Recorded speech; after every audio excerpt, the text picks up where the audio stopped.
হে রাসূল বুঝি না আমি রেখেছ বেঁধে মোরে কোন সুতোয় তুমি রেখেছ বেঁধে মোরে কোন সুতোয় জানি না গোপনে কেমন করে জানি না গোপনে কেমন করে হৃদয়ে গড়েছ প্রেমের বলয় হে রাসূল বুঝি না আমি রেখেছ বেঁধে মোরে কোন সুতোয়। এই ঈদের যে নামটা সেটা হচ্ছে ঈদুল আযহা। উদহিয়া শব্দ থেকে আযহা এসেছে। আযহা শব্দের অর্থ হচ্ছে উৎসর্গ করা। আল্লাহর নামে কোনো কিছুকে উৎসর্গ করা, এটার নাম হচ্ছে আযহা। মানে হচ্ছে আমরা যে কুরবানি করি এটা মূলত কার নামে করি? সবাইকে বলতে হবে কার নামে কুরবানি করি? আল্লাহর নাম। অনেকে বলে যে হুজুর কুরবানি এবার 7টা ভাগ, এই 7 জনের নামে। না, এটা আমার এবং আপনার নামে নয়, বরং এটা আমার এবং আপনার পক্ষ থেকে আল্লাহর নামে আমরা কুরবানি করি। ঠিক না ব্যাঠিক? নামটা হবে কার? আল্লাহর নাম। আবার এই কুরবানির আরেকটি শব্দ আছে যেটা আমরা সচরাচর বাংলাদেশ বা সাবকন্টিনেন্টের দেশগুলোতে বলি, সেটা হচ্ছে কুরবানির ঈদ। কিসের ঈদ বলি? কুরবানির ঈদ বলি। কর্বন এই শব্দ মূল থেকে কুরবানির শব্দের উৎপত্তি। এই কুরবানি মানে হচ্ছে কাছাকাছি যাওয়া। সুবহানাল্লাহ বলবেন না? কার কাছাকাছি যাওয়া বলেন? আল্লাহর কাছাকাছি। কর্বন এই শব্দ থেকে কুরবানি মানে হচ্ছে আল্লাহর কাছাকাছি যাওয়া, এটার নাম কুরবানি। বলেন সুবহানাল্লাহ।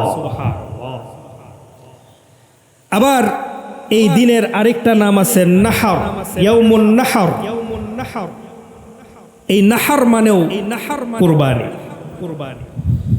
যেমন আল্লাহ রাব্বুল আলামিন বলেন ফাসাল্লি লিরাব্বিকা ওয়ানহার ইন্না শানিআকা হুয়াল আবতার।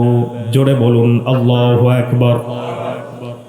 হে নবী আমি আপনাকে কাউসারের মালিক বানিয়ে দিয়েছি, অতএব আপনি আমার নামে কুরবানি করুন এবং সালাত আদায় করুন, শুকরিয়া জ্ঞাপন করুন। বলেন সুবহানাল্লাহ। আমার বন্ধুগণ এইভাবে করে কুরবানির অনেক কথা কোরআনে কারিমের ভিতরে আল্লাহ রাব্বুল আলামিন তুলে ধরেছেন। প্রশ্ন হলো আমাদের এই উম্মতের উপরেই কুরবানিটা ওয়াজিব নাকি আরো উম্মতের উপরে কুরবানির এই বিধানটা ছিল? প্রশ্ন আছে না যে শুধু কি আমাদের এই উম্মতের উপরেই কুরবানি, আর কোন উম্মতের উপরে কি কুরবানির বিধান ছিল কিনা? কোরআন এর উত্তর দিয়েছেন। সুবহানাল্লাহ বলেন। আল্লাহ রাব্বুল আলামিন বলছেন ওয়ালিকুল্লি উম্মাতিন জাআলনা মানসাকাল লিয়াযকুরু ইসমাল্লাহি আলা মা রাযাকাহুম মিন বাহিমাতিল আনআম। জোরে বলুন আল্লাহু আকবার। আল্লাহ রাব্বুল আলামিন বলছেন আমি প্রত্যেক উম্মতের উপরে ওয়ালিকুল্লি উম্মাত, প্রত্যেক উম্মতের উপরে আমি কুরবানির বিধান দিয়েছিলাম, যাতে করে আমি তোমাদেরকে যেই চতুষ্পদ জন্তুগুলো আমি তোমাদের রিজিকের জন্য ব্যবস্থা করে দিয়েছি, তোমাদের জন্য আমি যেই উট ভেড়া দুম্বা গরু মহিষ ছাগল তোমাদের খাবার উপকরণ করে দিয়েছি, এই জীবজন্তুগুলোর উপরে যেন তোমরা আমার নাম উচ্চারণ করতে পারো। সুবহানাল্লাহ, সুবহানাল্লাহ। তাহলে বোঝা গেল প্রত্যেক উম্মতের উপরে এই কোরবানির বিধান আল্লাহ পাক দান করেছিলেন। বলেন সুবহানাল্লাহ। প্রথম কোরবানি কে করেন? বলেন হাবিল এবং কাবিল। এটাও কোরআনে আছে না নেই? আছে না? আল্লাহ রাব্বুল আলামিন সুন্দর করে হাবিল এবং কাবিল যে প্রথম কোরবানি করেছিল, আল্লাহ রাব্বুল আলামিন কোরআনে কারীমের ভিতরে পৃথিবীর প্রথম কোরবানির ঘটনা উল্লেখ করেছেন।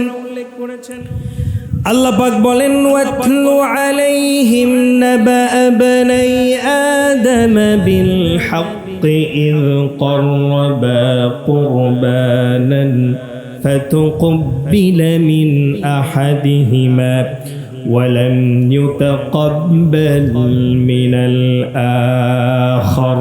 জোরে বলেন আল্লাহু আকবার। হে নবী আপনি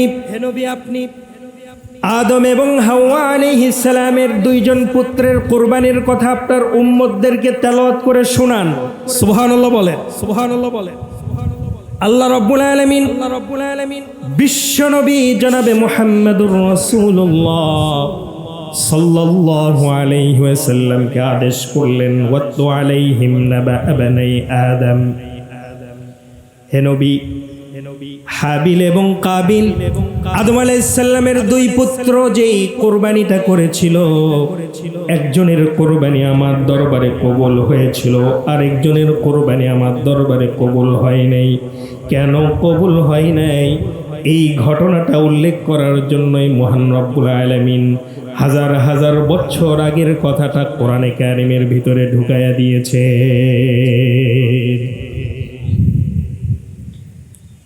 আমার বন্ধুগণ, সংক্ষিপ্ত কথা,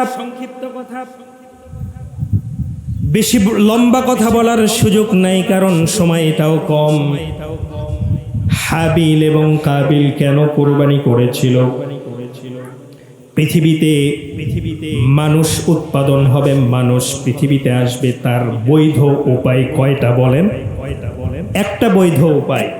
পৃথিবীতে মানুষ আসবে, মানুষের জন্ম হবে, এটার বৈধ উপায় একটা, সেটা হচ্ছে বিয়ে। সেটা কি বলেন? বিবাহ না? বিবাহ ছাড়া যদি কোনো সন্তান হয়, আপনাদের এলাকায় সেই সন্তানকে কি মানবেন? মানবেন না। তাহলে বোঝা গেল বিয়ের মাধ্যমে সন্তান উৎপাদন হয়। তো আদম এবং হাওয়া আলাইহিস সালাম পৃথিবীর প্রথম তারা এসছেন। তাদের পেট থেকে যারা হবে তারা তো স্বাভাবিকভাবে ভাই বোন হওয়ার কথা, ঠিক কিনা বলেন? ভাই বোন না? কিন্তু আল্লাহ রাব্বুল আলামিন তখন নতুন বিধান করে দিয়েছিলেন। আল্লাহর কুদরতে সেই সময় হযরতে আদম আলাইহিস সালামের সন্তান মা হাওয়া আলাইহিস সালাতু ওয়াস সালামের গর্ভ থেকে যখন সন্তান প্রসব হতো, একসাথে দুইটি সন্তান তিনি প্রসব করতেন। কয় সন্তান বলেন? একটা হতো ছেলে, আরেকটা হতো মেয়ে। সুবহানাল্লাহ বলেন, সুবহানাল্লাহ বলেন।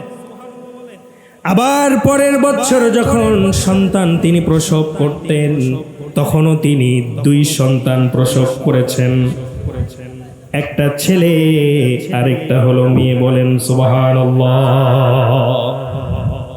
নিয়ম হলো ক্রসে বিয়ে হবে। গর্ভের ভিতরে যেই সন্তান, একটা ছেলে একটা মেয়ে বের হবে, তারা দুইজন আপন ভাই বোন হবে। আবার পরের বছর যেই ছেলে এবং মেয়ে হবে তারা আপন ভাই বোন হবে।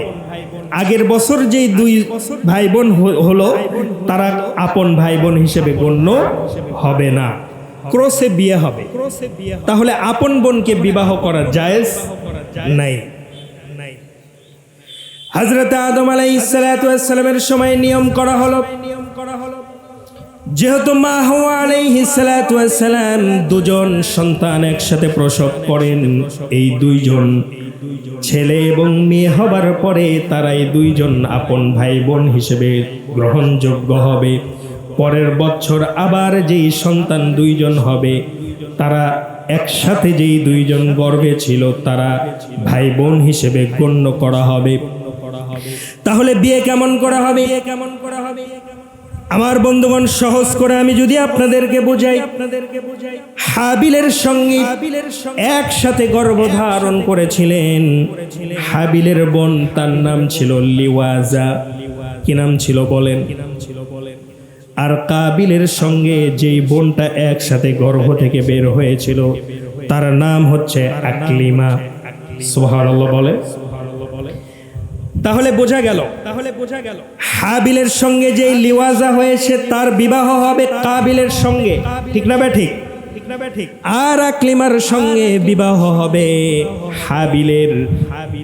আমার বন্ধুগণ, ভাগ্যক্রমে হাবিলের সঙ্গে যেই বোনটা লিওয়াজা হয়েছে সে তুলনামূলক কম সুন্দরী ছিল, কম ফর্সা ছিল। বোঝেন নাই ব্যাপারটা? বোঝেন নাই? আর কাবিলের সঙ্গে যেই বোনটা হয়েছিল আকলিমা, সে মোটামুটি ভালো মানের সুন্দরী ছিল। বিয়ের সময় যখন চলে আসলো, সেই সময় কি করলেন? কাবিল বললেন, বাবা, আমার সাথে একই সাথে গর্ভে ধারণ যিনি করেছেন আকলিমা, আমার বোন, আমি তারই বিয়ে করব। নাউজুবিল্লাহ বলেন। কারণ তুলনামূলক যে সুন্দরী, দেখেন আমার বন্ধুগণ, হযরত বাবা আদম আলাইহিস সালাম বলতেছে, শোনো, হাবিলের সঙ্গে যেই বোনটা হয়েছে তার সঙ্গে তোমার বিবাহ হবে, অর্থাৎ লিওয়াজার সঙ্গে তোমার বিবাহ হবে। আর কাবিল, তোমার সঙ্গে তুলনামূলক সুন্দরী যেই বোনটা আকলিমা হয়েছে তার সঙ্গে হাবিলের বিয়ে হবে। এখন কাবিল বলতেছে, না, এটা আমি মানি না। কারণ 9 মাস অথবা 10 মাস একসাথে যার সাথে গর্ভে ছিলাম, ছোটবেলায় হবার পরে যার সঙ্গে খেলাধুলা করে বড় হলাম, তাকেই আমি বিবাহ করব। নাউজুবিল্লাহ বলেন। কিন্তু আল্লাহর বিধান কি? একসাথে যারা হলো তারা একই সাথে বিবাহ করতে পারবে না, ক্রস বিয়ে করতে হবে। এখন উপায়টা কি? আমার বন্ধুগণ, এক পর্যায়ে হযরত আদম আলাইহিস সালাম বললেন, শোনো, তোমরা দুজনই কুরবানি করো। যার কুরবানি আল্লাহর দরবারে কবুল হয়ে যাবে, মঞ্জুর হয়ে যাবে, সেই আকলিমাকে বিবাহ করবে। বলেন সুবহানাল্লাহ। দুইজনই মিনার প্রান্তরে চলে গেছে কুরবানি দেওয়ার জন্য, হাবিল এবং কাবিল। হাবিল ছিল মেষপালক। হাবিলের অনেক দুম্বা ছিল, ভেড়া ছিল, তিনি মেষ পালন করতেন।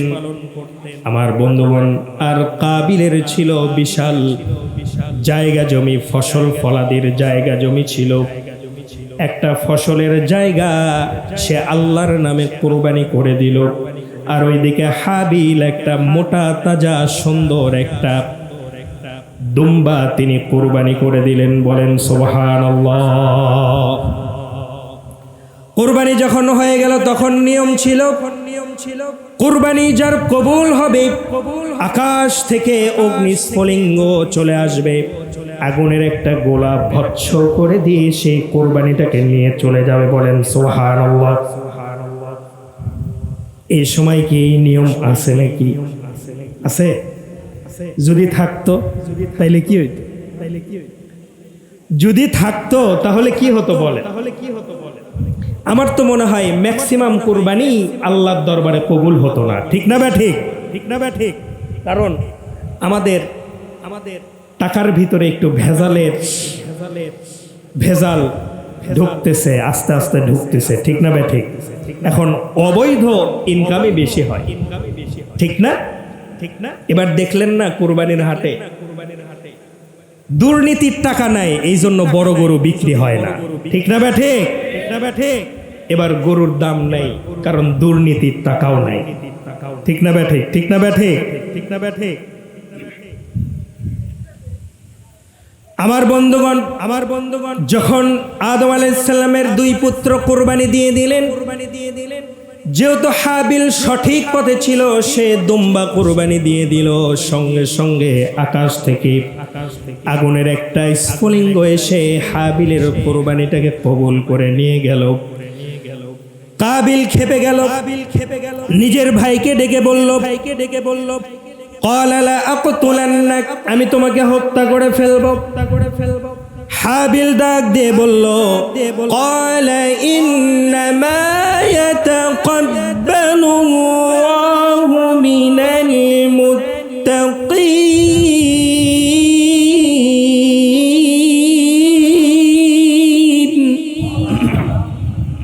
হাবিল বলে ফেলল, শোনো, আমাকে হত্যা করে কোনো লাভ হবে না, কারণ যার অন্তরের ভিতরে তাকওয়া আছে, যার অন্তরের ভিতরে খোদাভীতি আছে, যার অন্তরের ভিতরে আল্লাহর ভয় বিদ্যমান আছে, সেই অন্তরের কুরবানিটাই আল্লাহর দরবারে কবুল হয়ে যাবে। সুবহানাল্লাহ। ক্বালা ইন্নামা ইয়াতাকাব্বালুল্লাহ মিনাল মুত্তাকিন, যারা মুত্তাকি তাদের কুরবানি আল্লাহর দরবারে কবুল হয়। বলেন সুবহানাল্লাহ। কাবিল আরো খেপে গেল।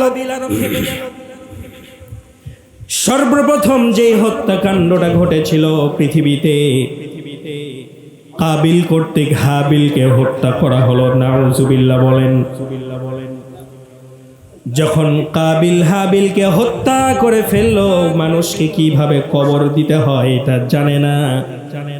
তাফসীর কারকরা বলেন, হাবিলের লাশ কাবিলের কাঁধে তুলে কিভাবে এটার সৎকার করা হবে, কিভাবে কবর দেওয়া হবে, এইটা পৃথিবীর যেহেতু প্রথম মৃত্যু হাবিলের হয়েছে, তাকে হত্যা করা হয়েছে, লাশ নিয়ে ঘুরতেছে কিন্তু কবর দিতে পারতেছে না, কবর দিতে পারতেছে না। তাফসীর কারকরা বলেন, কাবিল 1 বছর যাবত নিজের ভাই হাবিলের লাশটাকে নিয়ে ঘুরেছে, কিভাবে সৎকার কাজ করবে। এখন আপনি বলতে পারেন, হুজুর, মৃত্যুর পরে একদিন না যেতে লাশের থেকে গন্ধ বের হয়, ঠিক না ঠিক বলেন? কিন্তু কাবিল 1 বছর ঘাড়ে করে নিয়ে ঘুরলো, লাশ কি পচে যায় নাই, গলে যায় নাই? প্রশ্ন আছে না নাই? আছে না? প্রশ্নের উত্তর হচ্ছে, হাবিলকে শহীদ করা হয়েছিল। আল্লাহু আকবার বলেন। যেহেতু তাকে হত্যা করা হয়েছে, পৃথিবীর প্রথম মৃত্যুটাকে আল্লাহ রাব্বুল আলামিন শহীদের মর্যাদা দিয়েছিলেন। আর শহীদের মৃত্যু মানে হচ্ছে বাল আহইয়াউ ওয়ালাকিন লা তাশউরুন।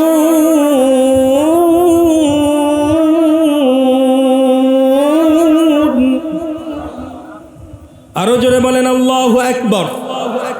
আল্লাহ পাক বলছেন, শহীদদেরকে তোমরা মৃত বলো না, কারণ শহীদরা দেখতে মনে হয় মৃত, কিন্তু তারা আসলে জীবিত। বলেন সুবহানাল্লাহ। এরপরে কাক আসলো। কাক আসার পরে এক জায়গায় খোঁড়া হলো। কাক ঠোঁট দিয়ে খুঁড়তেছে। খোঁড়ার পরে আরেকটা মৃত কাককে ওই খোঁড়া জায়গার ভিতরে সে কবর দিয়ে দিল। এই জায়গা থেকে কবর কিভাবে দিতে হয় আল্লাহ পাক শিক্ষা দান করলেন। বলেন সুবহানাল্লাহ। এখন আপনি বলবেন, হুজুর, কাক দিয়ে কেন শিক্ষা গ্রহণ করালেন? কারণ হযরত আদম আলাইহিস সালাম তো পয়গম্বর, তিনি শিক্ষা দিতে পারতেন কেমন করে মানুষকে কবর দিতে হয়। কাকের মাধ্যমে কেন শিক্ষা দিলেন? কারণ কাবিল হচ্ছে সীমা লঙ্ঘন করেছিল।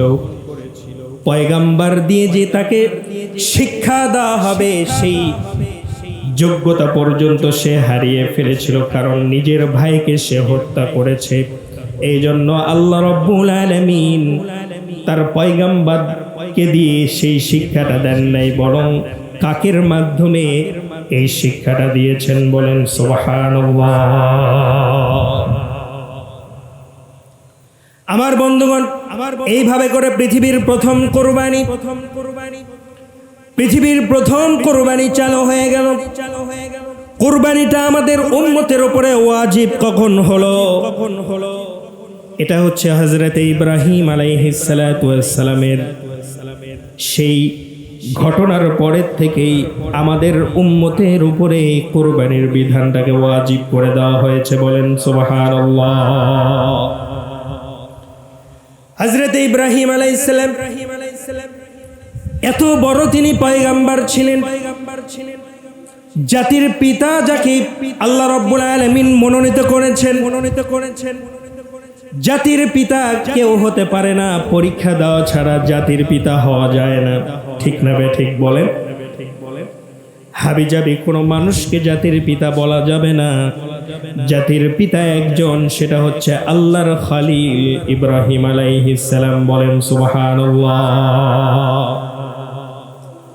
হযরত ইব্রাহিম আলাইহিস সালামকে আল্লাহ পাক টেস্ট করেছেন, পরীক্ষা করেছেন। অনেক ধরনের পরীক্ষা তিনি দিয়েছেন। প্রথম পরীক্ষা তিনি দিয়েছেন বুদ্ধির পরীক্ষা, ব্রেনের পরীক্ষা। কারণ তিনি যেই সময়ে জন্মগ্রহণ করেছিলেন সেই সময় পৃথিবীতে তাওহীদের কথা কেউ বলতো না। মোটামুটি সবাই মুশরিক পর্যায়ের ছিল। তিনার পিতা নিজেই তো মূর্তি পূজক ছিল। ঠিক না বে ঠিক বলেন? কিন্তু তিনি যখন দেখলেন এই মূর্তি তো কখনো কোনোদিন আমাদের রব হতে পারে না, এক পর্যায়ে তিনি বুদ্ধির পরীক্ষা দিয়েছেন। চাঁদকে তিনি রব মনে করেছিলেন। চাঁদ যখন ডুবে গিয়েছে তিনি বলছেন আমার রব যিনি হবেন তিনি কোনোদিন ডুবতে পারেন না। সুবহানাল্লাহ বলেন। আবার তিনি সূর্যকেও তিনার রব মনে করেছিলেন। সূর্য যখন পশ্চিম আকাশে অস্তমিত গেল তিনি বললেন না, এই সূর্য আমার রব হতে পারে না। আমার রব একজনই, তিনি হচ্ছেন ইন্নী ওয়াজ্জাহাতু ওয়াজহিয়া লিল্লাযী ফাতারাস সামাওয়াতি ওয়াল আরদা হানিফান ওয়া মা আনা মিনাল মুশরিকিন। জোরে বলুন আল্লাহু আকবার। নিশ্চয় এই পৃথিবী, এই আকাশ জমিন যিনি বানিয়েছেন তিনি হচ্ছেন রব্বুল আলামিন। একমাত্র তিনি হচ্ছেন আমার আল্লাহ, তিনি আমার রব। বলেন সুবহানাল্লাহ। এইভাবে করে তিনি বুদ্ধির পরীক্ষা দিলেন, কারণ তিনাকে রব চিনানোর মতো কোনো মানুষ সেই সময় ছিল না। তিনি নিজে নিজে এটাকে চিনেছেন। আবার হযরত ইব্রাহিম আলাইহিস সালাম পরীক্ষা দিলেন, আগুনের পরীক্ষা। আল্লাহু আকবার। নমরুদের অগ্নিকুণ্ডের ভিতরে তাকে উলঙ্গ করে ফেলে দেওয়া হলো। জিবরাইল আমিন আসলেন, এসে বললেন ও ইব্রাহিম, আমার কাছে যদি তোমার কোনো সাহায্য চাওয়ার থাকে চাইতে পারো। 600 পাখা বিশিষ্ট আমার এই দেহে এই নমরুদের এই অগ্নিকুণ্ডকে যদি আমি একটা ঝাপটা দিয়ে দিই, অগ্নিকুণ্ড সহ নমরুদের পুরো সাম্রাজ্য ধ্বংস হয়ে যাবে। হযরত ইব্রাহিম আলাইহিস সালাম বললেন না, আমার তো একজন আল্লাহ আছে, আমার রব আছে। আর তিনি যে আমাকে দেখছেন না এমন না। আমি আজকে দেখতে চাই এই অগ্নিকুণ্ডের ভিতরে আমাকে ফেলে দেবার পরে আমার রব আমাকে বাঁচাতে পারেন কিনা। সুবহানাল্লাহ। কি লেভেলের ঈমান ছিল চিন্তা করেন। এজন্য আল্লামা ইকবাল বলেন আজভি হুজুর ইব্রাহিম কি ইমা পয়দা আগে কর সকতি হে ইকিন্দজ গুলিস্তা পয়দা। আজ যদি ইব্রাহিম আলাইহিস সালাতু ওয়াস সালামের মতো ঈমান কারো হয়ে যায়, তাহলে আজও ওই বেঈমানদের অগ্নিকুণ্ডকে আল্লাহ রাব্বুল আলামিন ফুলের বাগান করে দিতে পারেন। সুবহানাল্লাহ। হযরত ইব্রাহিম আলাইহিস সালাম আগুনের পরীক্ষাতেও পাশ করলেন। বয়স তার ভারী হয়ে যায়, সন্তান হয় না। 86 বছর বয়স হয়ে গেল, বয়োবৃদ্ধ মানুষ হয়ে গেলেন। 86 বছর বয়সে কি আপনাদের এই খামটা এলাকায় কারো সন্তান হয়েছে নাকি? হয়েছে? হয় নাই। 86 বছর বয়স হযরত ইব্রাহিম আলাইহিস সালামের, সন্তান হয় না। তিনি দোয়া করলেন, রব্বি হাবলি মিনাস সালিহিন। জোরে বলেন আল্লাহু আকবার। রব্বুল আলামিন আমাকে একজন নেককার সালিহিন সন্তান দান করেন, বলেন সুবহানাল্লাহ। এখন তো সন্তান চাওয়ার জন্য আজকাল বিভিন্ন জায়গায় অনেক মানুষ যায়, অনেক জায়গায় মান্যত করে, ঠিক না বেঠিক? কিন্তু সন্তান দেবার মালিক কে? আরো জোরে বলেন কে? দোয়া করতে হবে হযরত ইব্রাহিম আলাইহিস সালামের দোয়া, রব্বি হাবলি মিনাস সালিহিন। হে আল্লাহ, আমাকে একজন নেককার সন্তান দান করেন। সুবহানাল্লাহ বলবেন না? আল্লাহ রাব্বুল আলামিন বললেন, ফাবাশশারনাহু বিগুলামিন হালিম। জোরে বলুন আল্লাহু আকবার। তোমাকে বিগুলামিন হালিম, তোমাকে সুসংবাদ দিচ্ছি বিগুলামিন হালিম সন্তানের, বলেন আল্লাহু আকবার। হালিম শব্দের অর্থ, এই হালিম সেই হালিম না, আকবরিয়া হোটেলের হালিম না। আবার আপনাদের গুজিয়ার হাটে যে হালিম পাওয়া যায় সেই হালিমের কথা আল্লাহ পাক এখানে বলেন নেই।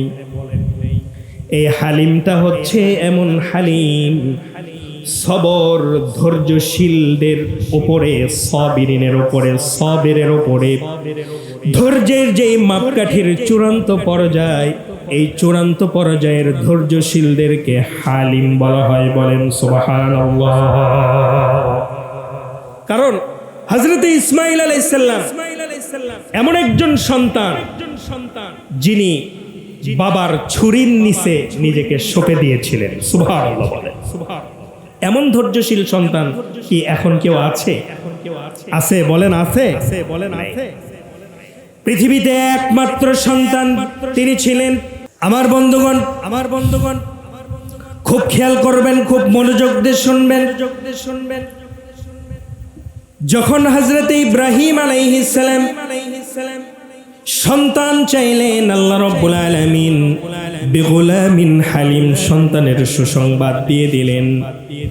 বিবি হাজেরা আলাইহিস সালাতু ওয়াস সালামের পেট থেকে হযরত ইসমাঈল আলাইহিস সালাম চলে আসলেন, সুবহানাল্লাহ বলেন। সন্তান হবার কিছুদিন পরে আল্লাহর পক্ষ থেকে আবার একটা পরীক্ষা চলে আসলো। আল্লাহ পাক বললেন, শোনো, ফিলিস্তিনে এই সন্তান নিয়ে থাকতে পারবা না। তোমার স্ত্রী, প্রিয়তমা স্ত্রী হাজেরা এবং তোমার চক্ষু শীতলকারী দুগ্ধপোষ্য শিশু ইসমাঈলকে নিয়ে ওই মক্কায় বনবাস দিয়ে আসো।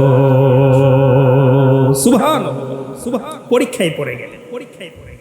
86 বছর পরে কেবল এক সন্তানের বাবা হলেন।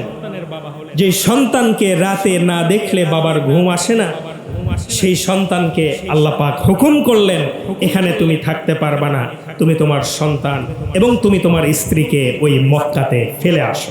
সুবহানাল্লাহ বলেন। হযরত ইব্রাহিম আলাইহিস সালাম চলে গেলেন।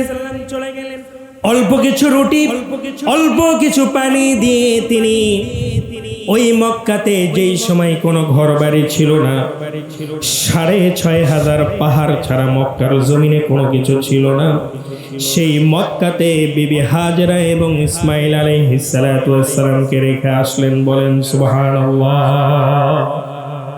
আসার সময় প্রিয়তমা স্ত্রী ডাক দিয়ে বলতেছে, ইব্রাহিম, এই জনাকীর্ণ, এই জনমানবহীন এই এলাকায় তুমি আমাকে একা, আমার সন্তানকে থুয়ে যাচ্ছ, কারণটা কি? তুমি কি আমার উপরে রাগ করছো? তিনি দুঃখে কষ্টে কথা বলতে পারছেন না। তিনি শুধু একটা হাত উপরে তুললেন। হাজেরা আলাইহিস সালাতু ওয়াস সালাম বুঝে ফেললেন, ডাক দিয়ে বললেন, প্রাণের স্বামী গো, কোনো চিন্তা করবেন না, আপনি ফিলিস্তিনে ফেরত যান, যে আল্লাহ রাব্বুল আলামিন আদেশ দিয়েছেন আমাদেরকে এখানে থাকার জন্য। সেই আল্লাহ রব্বুল আলামিন আমাদের রিজিকের ফয়সালা করে দিবেন। পানি শেষ হয়ে গেল, পানির জন্য সাফা এবং মারওয়াতে দৌড়াদৌড়ি করলেন। হাজি যারা আছেন 7 বার সেখানে দৌড়াদৌড়ি করাটা ওয়াজিব, ঠিক না ঠিক বলেন? আবার দেখবেন সবুজ একটা বাতি দেওয়া আছে, এখানে আরো জোরে বেশি জোরে দৌড়াতে হয়। কথা কয় না, ঠিক না ঠিক বলেন? কেন কেন এখানে বেশি জোরে দৌড়াতে হবে? কারণ হাজের আলাইহিস সালাতু ওয়াস সালাম হাতিমে কাবার ভিতরে হযরত ইসমাঈল আলাইহিস সালামকে রেখে গিয়েছিলেন। সবুজ বাতির যেই জায়গায় বেশি দূরে দৌড়াতে হয় সেই জায়গায় একটা পাহাড় ছিল। বিবি হাজেরা যে দৌড়াচ্ছিলেন, সন্তানকে দেখছিলেন আর দৌড়াচ্ছিলেন, ওই পাহাড়টা যখন বাধা হয়ে দাঁড়ায় তিনি তখন বেশি দৌড়িয়েছেন, বেশি জোরে। এই ঘটনাটাও আল্লাহর কাছে এত বেশি প্রিয় হয়ে গেছে যে পৃথিবীর যত হাজি হজ করতে যাবে বিবি হাজেরা আলাইহিস সালাতু ওয়াস সালামের মতো এই সবুজ লাইটের মধ্যেও আরো বেশি জোরে দৌড়াতে হবে। বলেন সুবহানাল্লাহ। এভাবে 7 বছর কেটে গেল। কয় বছর বলে? 7 থেকে 8 বছর কেটে গেল। জমজম তৈরি হলো। 7 থেকে 8 বছর পরে আল্লাহ রাব্বুল আলামিন হযরত ইব্রাহিম আলাইহিস সালামকে বললেন, যাও, আজ থেকে 7-8 বছর আগে মক্কায় তোমার সন্তানকে ফেলে দিয়ে এসেছো, যাও একটু খোঁজ খবর নিয়ে আসো তোমার সন্তানের। বলেন সুবহানাল্লাহ। তিনি রওনা করলেন। রওনা করি তিনি 8 জিলহজ মক্কায় পৌঁছালেন। কয় জিলহজ? সবাই বলেন কয় জিলহজ? আজকে কয় জিলহজ? আজকে 10 জিলহজ।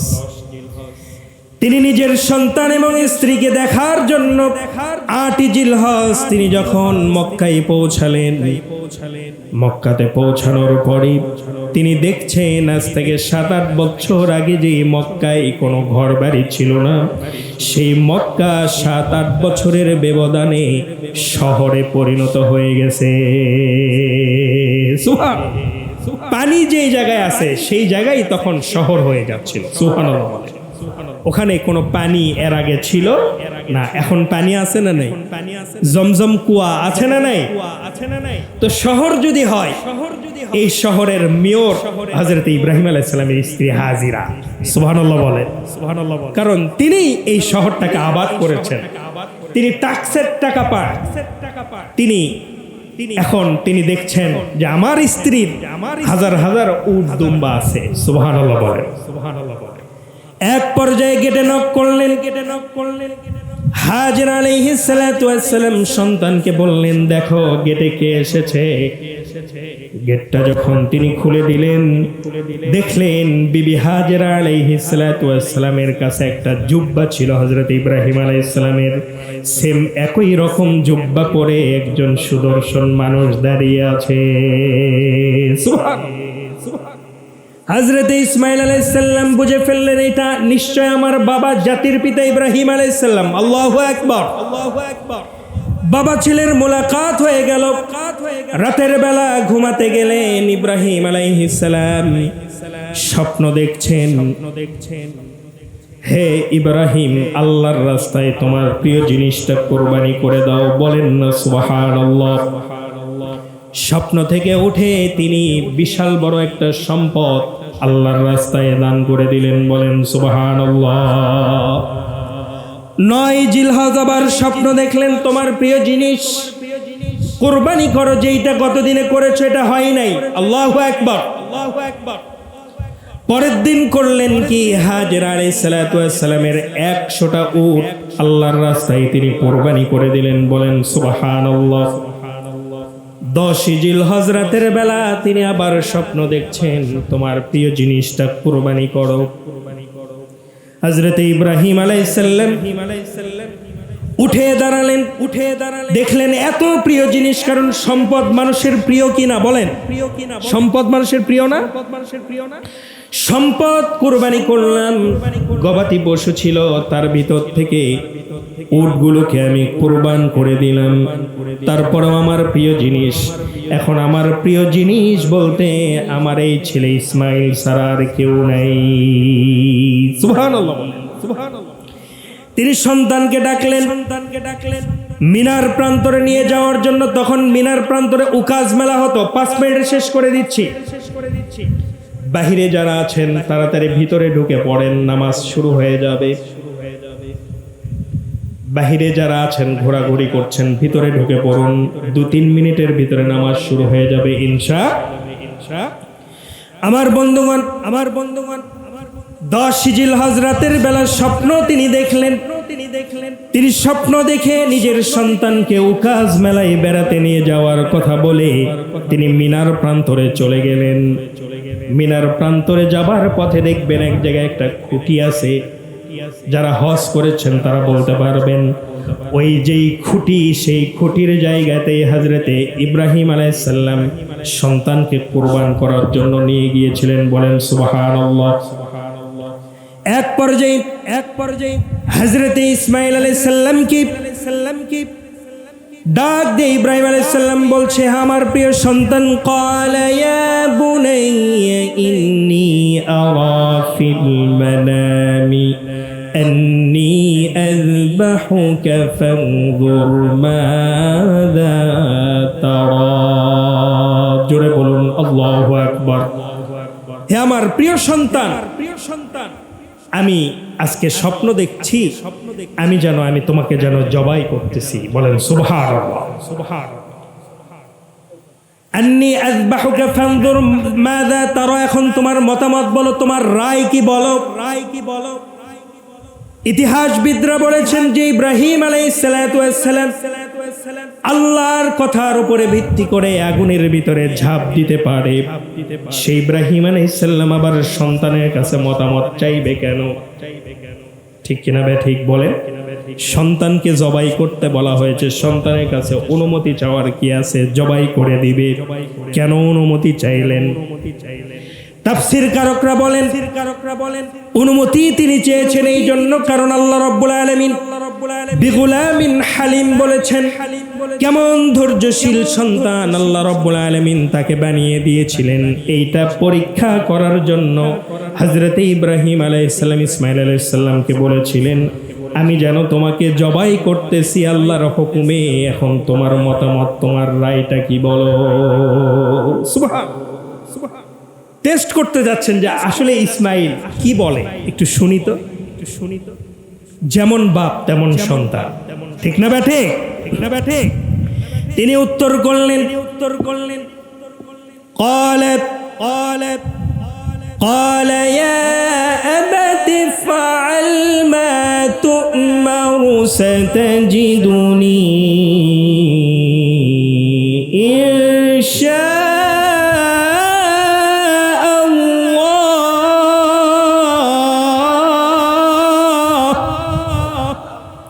তিনি বললেন ইনশাআল্লাহু মিনাস সাবিরিন।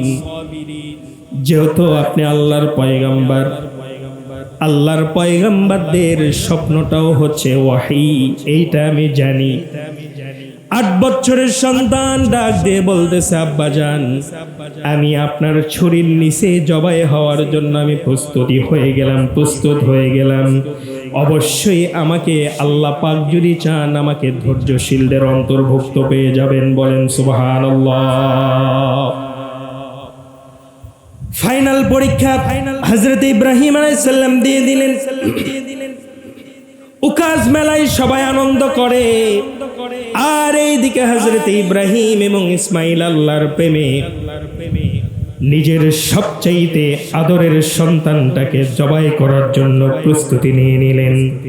হযরত ইসমাইল ডাক দিয়ে বললেন, আব্বা জান, জবাই করার পূর্বে আমি আপনাকে 3টা কথা বলবো। 1 নাম্বার কথা হলো, জবাই করার আগে আমার হাত পা গুলো বেঁধে নেবেন। হাত পা যদি আপনি না বেঁধে নেন, হয়তো আমি ছোটাছুটি করব, আপনার বড় কষ্ট লেগে যাবে। আপনি বড় দুঃখ পেয়ে যাবেন, হয়তোবা আপনার হাতে অথবা পায়ে আঘাত লেগে যাবে, বেয়াদবি হয়ে যাবে।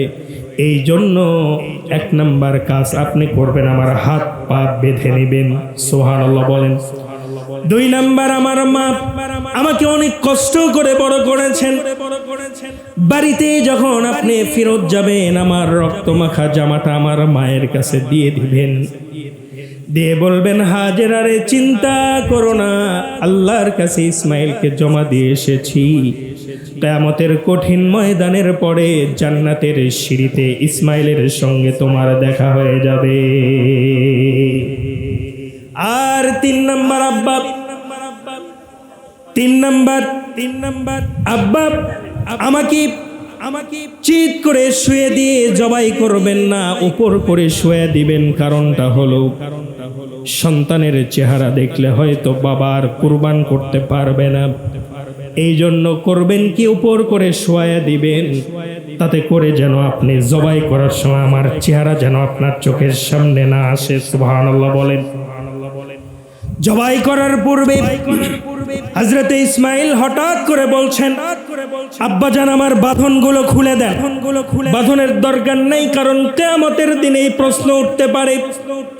ইসমাইল জবাই করার জন্য প্রস্তুত ছিল না, ইব্রাহিম জোর করে হাত পা বেঁধে তাকে জবাই করেছিল। এই কথা, এই প্রশ্ন যেন না ওঠে, এই জন্য হাত পা আমার খুলে দেন, আমি নিজেই কোনো লড়াচড়া করব না, আমি আপনার ছুরির নিচে জবাই হয়ে যাব। জবাইয়ের প্রস্তুতি নিয়ে নিলেন। আল্লাহ রাব্বুল আলামিন জিবরাইল আমিনকে ডাকলেন, যাও আমার খলিল পাগল হয়ে গেছে।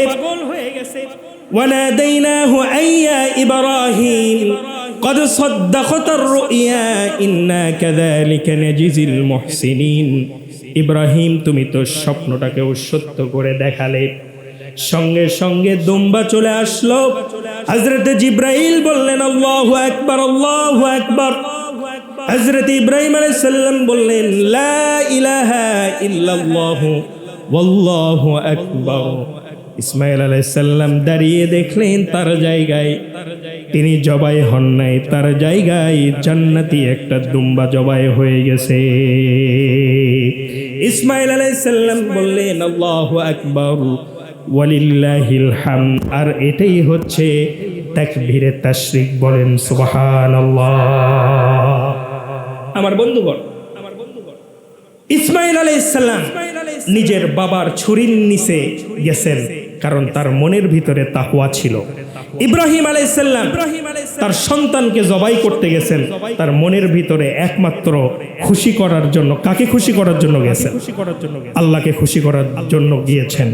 আমাদের কুরবানিটাও যেন আমরা প্রত্যেকে আল্লাহকে খুশি করার জন্যই করি, এবং আল্লাহ পাক যেন আমাদের প্রত্যেকের কুরবানিটাকে কবুল করে নেন। জোরে বলেন আল্লাহুম্মা আমিন। সবাই সালাতুল ঈদুল